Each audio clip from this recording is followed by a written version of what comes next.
അപ്പോൾ ആദ്യം തന്നെ പറയുകയാണ്, ഈ ഒരു മീൻ കറി നിങ്ങൾ എന്തായാലും ഉണ്ടാക്കി നോക്കുക, കിട്ടിയാൻ ടേസ്റ്റ് ആട്ടോ.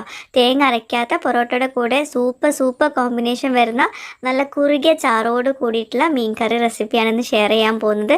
ഒരുപാട് പേർക്ക് ഫേവറേറ്റ് ഉള്ള റെസിപ്പി ആവുന്നുള്ളത് ഉറപ്പാണ്. എന്തായാലും ഉണ്ടാക്കി നോക്കണം. ഇത് തയ്യാറാക്കാൻ വേണ്ടിയിട്ട് നമുക്ക് ആദ്യം ഒരു മസാല പേസ്റ്റ് റെഡിയാക്കാനുണ്ട്. അതിനായിട്ട് ഒരു പാന് ചൂടാക്കുക, അതിലോട്ട് വെളിച്ചെണ്ണ ഒഴിച്ചു കൊടുക്കുക. എന്നിട്ട് ഒരു 30 ചെറിയ ഉള്ളി ചേർത്ത് കൊടുക്കുന്നുണ്ട്. ചെറിയ ഉള്ളി തന്നെ എടുക്കാൻ നോക്കാം കേട്ടോ. തൊലിയൊക്കെ കളഞ്ഞിട്ട് ചെറുതായിട്ട് കട്ട് ചെയ്തിട്ടൊന്നുമില്ല, നേരെ ഇട്ട് കൊടുക്കുകയാണ് വെളിച്ചെണ്ണയിലോട്ട്. ഒന്നിങ്ങോട്ട് ചെറുതായിട്ട് വഴറ്റിയെടുത്ത ശേഷം അതിലോട്ടൊരു 8 വെളുത്തുള്ളിയും പിന്നെ ഒരു പച്ചമുളകും ചേർക്കുന്നുണ്ട്. എരിവ് കൂടുതൽ ഇഷ്ടമുള്ളവർക്ക് 2-3 പച്ചമുളകൊക്കെ ചേർത്ത് കൊടുക്കുക. പച്ചമുളകൊന്ന് ചെറുതായിട്ട് ഒന്ന് നീളത്തിൽ കട്ട് ചെയ്തിട്ട് വേണം ചേർത്ത് കൊടുക്കാൻ. അപ്പോൾ ചെറുതായിട്ടൊന്ന് കളർ മാറി വന്ന ശേഷം നമുക്കതിലോട്ടൊരു 4 നല്ല പഴുത്ത തക്കാളി, മീഡിയം സൈസ്ഡ് 4 തക്കാളി ചേർത്ത് കൊടുക്കുന്നുണ്ട്. വല്ലാണ്ട് ചെറുതായിട്ടൊന്നും അരിഞ്ഞെടുത്തിട്ടില്ല, മീഡിയം സൈസ്ഡായിട്ട് കട്ട് ചെയ്തിട്ട് ചേർത്ത് കൊടുക്കുകയാണ്. നമ്മളിതെല്ലാം കൂടി അരച്ചെടുക്കുന്നുണ്ട് കേട്ടോ. ഒന്നുകൂടെ വഴറ്റിയെടുത്ത ശേഷം, അതുപോലെ തന്നെ ഒരുപാട് നേരമൊന്നും എണ്ണയിൽ വഴറ്റിയെടുക്കേണ്ട, പെട്ടെന്ന് ചെയ്തെടുക്കാം കേട്ടോ. ഈ കാണുന്ന പോലെ തന്നെയാണ്. പിന്നെ ഞാനിതിലോട്ട് 2 table spoon Kashmiri chilli powder ചേർത്ത് കൊടുക്കുന്നുണ്ട്. പിന്നെ ഒരു ടേബിൾ സ്പൂൺ നിറയെ മല്ലിപ്പൊടി ചേർക്കുന്നുണ്ട്. അതുപോലെ ഒരു 1/2 ടേബിൾ സ്പൂണ് മഞ്ഞൾപ്പൊടിയും ചേർക്കുന്നുണ്ട്. പിന്നെ ആവശ്യത്തിനുള്ള ഉപ്പും ചേർത്ത് കൊടുക്കുക. അപ്പോൾ എരിവ് ഇഷ്ടമുള്ളവർക്ക് തീർച്ചയായിട്ടും കുറച്ചുകൂടെ മുളക് പൊടി ചേർക്കുക കേട്ടോ.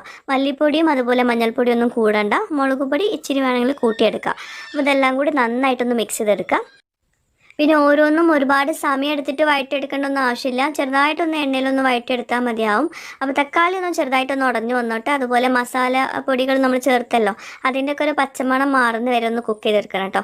അതും അധികം സമയമൊന്നും എടുക്കില്ല, കാണുമ്പോൾ തന്നെ മനസ്സിലാവും. പിന്നെ ഒന്ന് ടേസ്റ്റ് ചെയ്ത് നോക്കിയാൽ തന്നെ നമുക്ക് മനസ്സിലാവുമല്ലോ മസാല കുത്ത് പോയിട്ടുണ്ടോ എന്നൊക്കെ. അപ്പോൾ ഉപ്പ് പുളി ഇതൊക്കെ പാകത്തിനാണോ നോക്കുക, ഒന്ന് ടേസ്റ്റ് ചെയ്ത് നോക്കിയാൽ മസാലയുടെ ഫ്ലേവറൊന്നും ഇല്ല എന്നാണെങ്കിൽ നമുക്ക് ഫ്ലെയിമിൽ നിന്ന് മാറ്റി വയ്ക്കുക. അപ്പോൾ തക്കാളിയൊക്കെ നന്നായിട്ട് ഉടഞ്ഞു വന്നിട്ടുണ്ടാവും. പിന്നെ ചെറിയുള്ളിയൊക്കെ അങ്ങനെ തന്നെ കിടക്കുന്നുണ്ടാവും കേട്ടോ, നമ്മൾ പേസ്റ്റാക്കി എടുക്കാനുള്ളതല്ലേ. അപ്പോൾ നമ്മുടെ ആ ഒരു മസാല റെഡി ആയിട്ടുണ്ട്. ഇനി ഇത് ചൂടാറിയ ശേഷം നമുക്ക് പേസ്റ്റാക്കി എടുക്കാനുണ്ട് കേട്ടോ. അപ്പോൾ ഒരു 5 മിനിറ്റ് ചൂടാറാൻ വേണ്ടിയിട്ട് വെക്കുക. അതിന് ശേഷം ഇതുപോലെ ബ്ലെൻഡറിൻ്റെ ചെറിയ ജാറിലിട്ടിട്ട് കുറച്ച് വെള്ളത്തിലൊന്ന് നല്ലോണം പേസ്റ്റാക്കി എടുക്കണം. ചൂടോട് കൂടിയിട്ട് ബ്ലെൻഡറിൻ്റെ ജാറിലിട്ട് അരച്ചെടുക്കുമ്പോൾ ശ്രദ്ധിക്കുക, ചൂടാറിയ ശേഷം വേണം അരച്ചെടുക്കാൻ, അതൊന്ന് ശ്രദ്ധിക്കുക കേട്ടോ.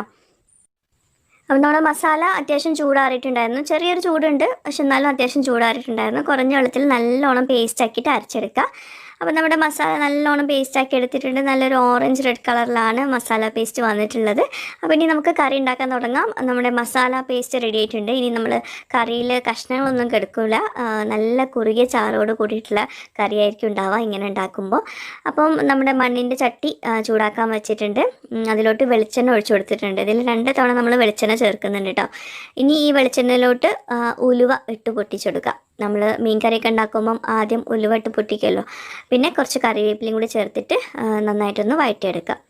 ഉലുവ പൊട്ടിക്കഴിഞ്ഞ ശേഷമാണ് നമ്മൾ കറിവേപ്പില ഇട്ട് കൊടുക്കുന്നതും അതുപോലെ ബാക്കിയുള്ള പേസ്റ്റൊക്കെ ചേർത്ത് കൊടുക്കുന്നതൊക്കെ കേട്ടോ. ഇനി ഇതിലോട്ട് നമുക്ക് നേരത്തെ നമ്മൾ അരച്ച് വെച്ചിട്ടുള്ള ആ ഒരു പേസ്റ്റ് ചേർത്ത് കൊടുക്കുക. ഇതിപ്പോൾ നല്ല കട്ടിയിലാണുള്ളത്, ഇതിൻ്റെ കൂടെ നമുക്ക് വെള്ളം ഒഴിച്ചു കൊടുക്കാനുണ്ട്. അപ്പോൾ ആദ്യം തന്നെ ഒരുപാട് വെള്ളമൊന്നും ഒഴിക്കേണ്ട, ഇത് ആദ്യം ഒന്ന് ചേർത്ത് കൊടുക്കുന്നിട്ട് ആവശ്യത്തിന് മാത്രം വെള്ളം ഒഴിച്ചു കൊടുക്കുക കേട്ടോ. ഒരുപാട് ലൂസാക്കണ്ട, ഇത് അത്യാവശ്യം കുറുന്നനെ ആണല്ലോ നമ്മൾ ഉണ്ടാക്കുന്നത്. നമ്മളിപ്പം ഇങ്ങനെ പേസ്റ്റ് ആക്കാണ്ട് ഉണ്ടാക്കുവാണെങ്കിൽ എങ്ങനെയായാലും ഇങ്ങനെ കുറുന്നനെ കിട്ടൂല. അപ്പോൾ പേസ്റ്റ് ആക്കിയാലേ ഇങ്ങനെ കുറുന്നനെ കിട്ടുള്ളൂ കേട്ടോ, തേങ്ങ അരക്കാത്ത മീൻ കറിയിലൊക്കെ. അപ്പോൾ പുളി ഞാൻ ഒരു നെല്ലിക്ക വലുപ്പത്തിൽ എടുത്തിട്ടുണ്ടായിരുന്നു, പുളി സോക്ക് ചെയ്ത് വെച്ചിട്ടുണ്ടായിരുന്നു. അതിൻ്റെ വെള്ളം കുറച്ച് ഒഴിച്ചു കൊടുത്തിട്ടുണ്ട്. അതും കൂടി ഇതിലോട്ട് ചേർത്തിട്ട് നന്നായിട്ടൊന്ന് മിക്സ് ചെയ്ത് കൊടുക്കുക. പിന്നെ ഉപ്പ് ആവശ്യത്തിന് ഇട്ട് കൊടുക്കുക കേട്ടോ. ഞാൻ കുറച്ച് കഴിഞ്ഞിട്ടാണ് ഉപ്പ് ചേർത്തിട്ടുള്ളത്. അപ്പോൾ ഇത് നന്നായിട്ട് തിളയ്ക്കണം. ആ ഒരു എന്താ പറയുക, മസാലയുടെ കുത്തുന്ന ഫ്ലേവറൊക്കെ ഒന്ന് പോകണം, എല്ലാം കൂടി നന്നായിട്ട് കമ്പൈനായിട്ട് വരണം. ടേസ്റ്റ് ചെയ്ത് നോക്കിയാൽ തന്നെ നിങ്ങൾക്ക് മനസ്സിലാവും. അപ്പോൾ ഇത് തിളച്ച ശേഷം ഞാൻ പിന്നെ ഒഴിക്കുന്നത് ചൂടുവെള്ളം കേട്ടോ. നമ്മൾ നേരത്തെ മസാല പേസ്റ്റ് റെഡിയാക്കിയ പാത്രം ഉണ്ടല്ലോ, അതിലോട്ട് ചൂടുവെള്ളം ഒഴിച്ചിട്ട് കൊടുത്തിട്ട് ആ വെള്ളമാണ് ഇതിലോട്ട് ഒഴിക്കുന്നത്. ഒരുപാട് വെള്ളമൊന്നും ഒഴിച്ചിട്ടില്ല. ഇനി ഇത് അടച്ച് വെച്ചിട്ട് നല്ലോണം എണ്ണ തെളിയുന്ന വരെ നന്നായിട്ട് കുക്ക് ചെയ്തെടുക്കണം. ഇങ്ങനെ സൈഡിൽ നിങ്ങൾക്ക് കാണാൻ പറ്റും എണ്ണ ഇങ്ങനെ തെളിഞ്ഞ് വരുന്നത്. അത്രയും നാൾ നമ്മൾ നന്നായിട്ട് കുക്ക് ചെയ്തെടുക്കണം, എന്നാലേ നമ്മൾ മീനിട്ട് കൊടുത്താൽ നല്ല ടേസ്റ്റിൽ കിട്ടുകയുള്ളൂ. അപ്പോൾ നല്ലോണം തിളച്ചിട്ടുണ്ട്. ഈ ഒരു സ്റ്റേജിലാണ് ഞാൻ 1/2 കിലോ മാന്തൽ, നമ്മളിവിടെ ഇതിന് മാന്തൽ എന്നാണ് വിളിക്കുക, നങ്ങെന്നൊക്കെ ചിലയിടത്ത് പറയുന്നുണ്ടാവും. അപ്പോൾ സോൾ ഫിഷ് എന്നാണ് ഇംഗ്ലീഷിൽ പറയുക. അപ്പം അത് ചേർത്ത് കൊടുക്കുക കേട്ടോ. നമ്മൾ മലപ്പുറം ഭാഷയിൽ പറയുകയാണെങ്കിൽ മാന്തൽ എന്നാണ് കേട്ടോ നമ്മൾ പറയുക. അപ്പോൾ അത് ചേർത്ത് കൊടുത്തിട്ടുണ്ട്. കറി കാണുമ്പോൾ തന്നെ നിങ്ങൾക്ക് മനസ്സിലാവും നല്ല കുറുന്നനുള്ള കറിയാണ്. പ്രത്യേകിച്ച് മാന്തൽ കറിയൊക്കെ ഇതുപോലെ ഉണ്ടാക്കുമ്പോൾ ഭയങ്കര ടേസ്റ്റാട്ടോ. എന്തായാലും നിങ്ങൾ ഉണ്ടാക്കി നോക്കുക, ഉറപ്പായിട്ടും ഇഷ്ടമാവും. വ്യത്യസ്ത ഒരു ടേസ്റ്റ് തന്നെയാണ്. ആ കളർ കണ്ടാൽ തന്നെ നമുക്ക് കഴിക്കാൻ തോന്നും. അപ്പോൾ ഞാൻ കുറച്ചുകൂടെ ഉപ്പ് ചേർത്തിട്ടുണ്ട് കേട്ടോ. ഒന്ന് നന്നായിട്ട് മിക്സ് ചെയ്ത് കൊടുത്തിട്ടുണ്ട്. കുറച്ചധികം മാന്തൾ ഞാൻ ഇതിലോട്ട് ചേർത്തിട്ടുണ്ട്. കാരണം അതിൽ നിന്ന് എന്താ പറയുക, ആ മാന്തൾ ഇങ്ങനെ ഒന്നാകെ കിടക്കുമ്പോഴാണ് ടേസ്റ്റ്. കുറഞ്ഞ മാന്തളിൽ ഉണ്ടാക്കുമ്പം കാണാനൊരു മൊഞ്ചുണ്ടാവില്ല. അപ്പോൾ മാന്തൾ അധികം തിളയ്ക്കേണ്ട ആവശ്യമില്ലല്ലോ, കാരണം അത്രയും പെട്ടെന്ന് കുക്കാവുന്നൊരു മീനാണ്. അപ്പോൾ അതുകൊണ്ട് ഞാൻ ഒരു തിള വന്ന ശേഷം ഓഫ് ചെയ്തിട്ടുണ്ട്. ഒരുപാട് നേരം തിളച്ചിട്ടുണ്ടെങ്കിൽ മാന്തൾ ഉടഞ്ഞു പോകും കേട്ടോ.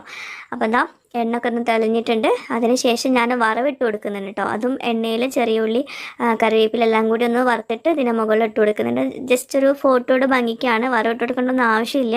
പക്ഷേ ഇട്ട് കൊടുത്താൽ ഒരു പ്രത്യേക ടേസ്റ്റ് തന്നെയാണ്. അപ്പോൾ 3 തവണ നമ്മളിതിലോട്ട് വെളിച്ചെണ്ണ ഒഴിച്ച് കൊടുത്തിട്ടുണ്ട് കേട്ടോ. അപ്പം വേണമെങ്കിൽ ലാസ്റ്റത്തെ വെളിച്ചെണ്ണ ഒഴിക്കുന്നത് വേണമെങ്കിൽ ഒഴിവാക്കാം. അപ്പോൾ ഇതാ നമ്മുടെ പൊറോട്ടയുടെ കൂടെയുള്ള മീൻ കറി അടിപൊളി ടേസ്റ്റാണ്. ഇത് നിങ്ങൾക്ക് അയല വെച്ചിട്ടൊക്കെ ഉണ്ടാക്കിയെടുക്കാൻ പറ്റും. അപ്പോൾ ഞാൻ ഈ ഒരു കറി റെസിപ്പി ട്രൈ ചെയ്യാനുള്ള മെയിൻ കാരണം എന്താണെന്ന് വെച്ചാൽ എൻ്റെ ഇക്കാക്ക് ഇവിടെ തേങ്ങ അരച്ച മീൻ കറി ഇഷ്ടമല്ല. പക്ഷേ ആൾക്ക് ലൂസായിട്ടുള്ള കറിയും പാടില്ല, കറിയിൽ കഷ്ണങ്ങളും പാടില്ല, നല്ല കുറുകിയ ചാറും വേണം. അപ്പോൾ എല്ലാം കൂടി വെച്ചിട്ട് ഉണ്ടാക്കിയൊരു ട്രൈ ചെയ്തിട്ട് സക്സസ് ആയിട്ടുള്ള റെസിപ്പിയാണ്. എന്തായാലും നിങ്ങൾക്ക് ഇഷ്ടമാണെന്നുള്ള ഉറപ്പാണ്. ട്രൈ ചെയ്യുക, ഫീഡ്ബാക്ക്സ് അറിയിക്കുക. പുതിയൊരു വീഡിയോയുമായിട്ട് വ്ളോഗുമായിട്ടൊക്കെ വരുന്നവരേക്കും ബൈ. Thank you.